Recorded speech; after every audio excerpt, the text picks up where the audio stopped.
Hola amigos, bienvenidos a un nuevo video sobre los grandes pensadores, esta colección de Gredos.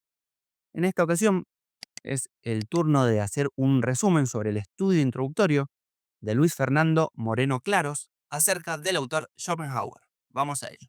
1. El hombre detrás del pesimismo.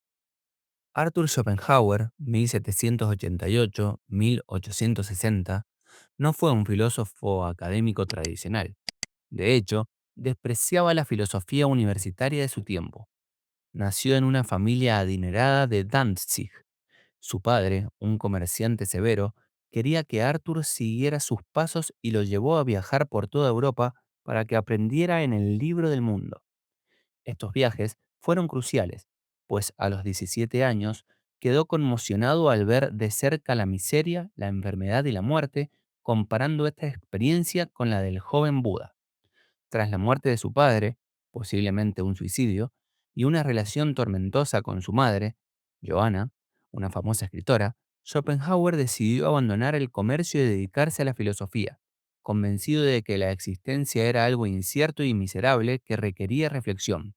Durante décadas fue un autor ignorado, hasta que tras el fracaso de las revoluciones de 1848, el público europeo, desencantado, encontró consuelo en su visión pesimista, otorgándole una fama tardía que él llamó la comedia de la fama. 2. El núcleo de su filosofía. Un único pensamiento.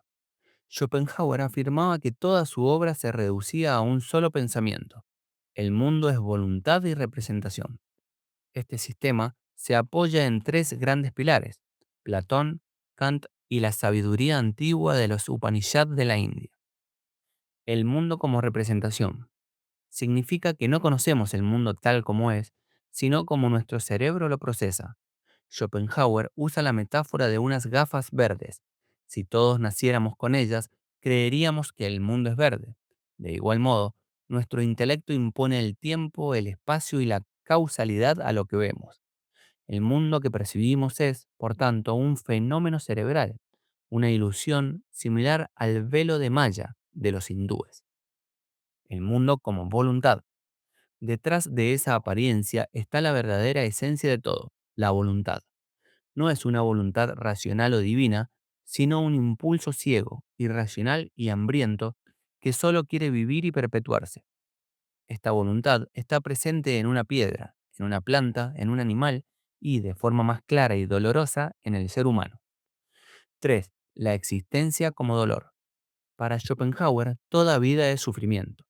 Como la voluntad es un deseo infinito que nunca se sacia, el ser humano vive en un péndulo constante entre el dolor, cuando no tiene lo que desea, y el aburrimiento, cuando finalmente lo consigue.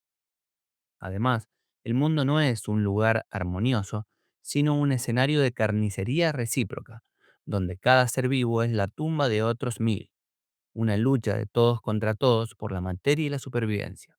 Schopenhauer llega a decir que este es el peor de los mundos posibles. 4. Las vías de escape. A pesar de su negrura, el filósofo propone formas de mitigar este dolor.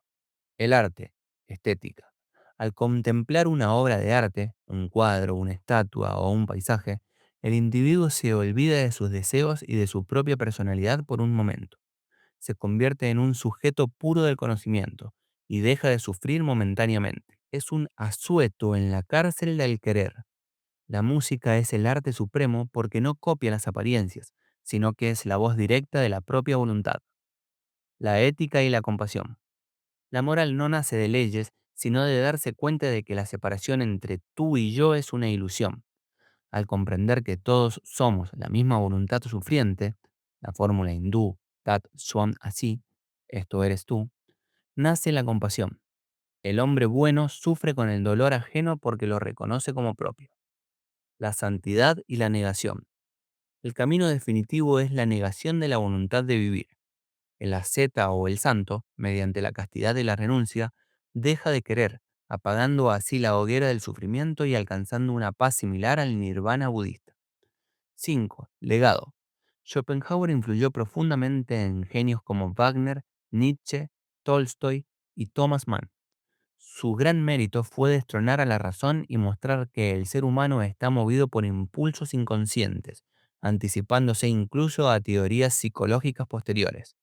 En resumen, su filosofía es un intento de descifrar el enigma de por qué existimos en un mundo tan lleno de dolor y cómo podemos encontrar la paz. Bien amigos, eso fue todo lo concerniente al resumen del estudio introductorio a cargo de Luis Fernando Moreno Claros sobre el autor Schopenhauer.